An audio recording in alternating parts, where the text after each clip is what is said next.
Hello மன்னா, வணக்கம். அமைச்சரே, இன்று காலை நேரமாக வந்து விட்டீர்கள் அமைச்சரவைக்கு. மன்னா, இன்று ஒரு அருமையான செய்திகளை கொண்டு வந்திருக்கிறேன். அப்படியா? என்னது? மன்னா, இவையெல்லாம் கூடாது மன்னா. என்ன அமைச்சரே, எவையெல்லாம் கூடாது?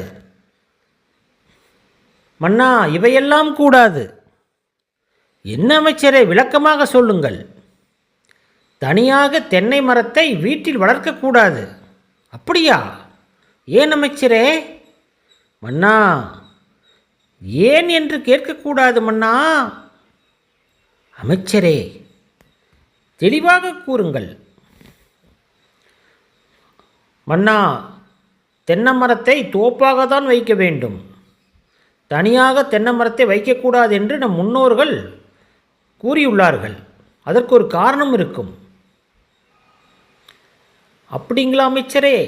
சரி அமைச்சரே, அடுத்தது சொல்லுங்கள் பார்க்கலாம். மன்னா, ஒற்றை பனைமரம் உள்ள இடத்தில் வீடு கட்டக்கூடாது மன்னா. ஏன் அமைச்சரே? மன்னா, இதற்கு ஏன் என்று கேள்வி கேட்கக்கூடாது. அப்படியா? சரி சரி, அடுத்தது சொல்லுங்கள். மன்னா, வீட்டு வாசல் நிலைக்கதவு திறந்தவுடன் எதிர்ப்புறம் முருங்கை மரம், மாமரத்தை நாம் பார்க்கும்போது இருக்கக்கூடாது.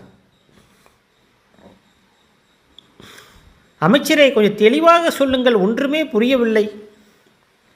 மன்னா, வீட்டு வாசல் நிலைக்கதவு நாம் காலையில் திறந்தவுடன் எதிர்ப்புறம் முருங்கை மரம், மாமரத்தை நாம் பார்க்கக்கூடாது, முகத்தில் விழிக்கக்கூடாது மன்னா. ஓ அப்படியா? வீட்டு நிலக்கதவுக்கு முன்னாடி முருங்கை மரம், மாமரத்தை நாம் வைக்கக்கூடாதா? சரி சரி. மன்னா, நன்றாக வளர்ந்த வேப்ப மரத்தை அது மீண்டும் வளரவிடாமல் வெட்டுப்பட்டால் அந்த வீட்டில் உள்ள ஒற்றுமையும் சந்தோஷமும் ஆரோக்கியம் கெட்டுவிடும் மன்னா. என்ன அமைச்சரே?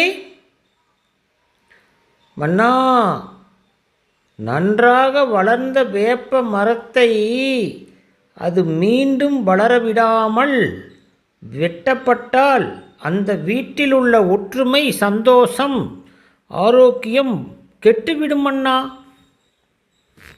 அப்படி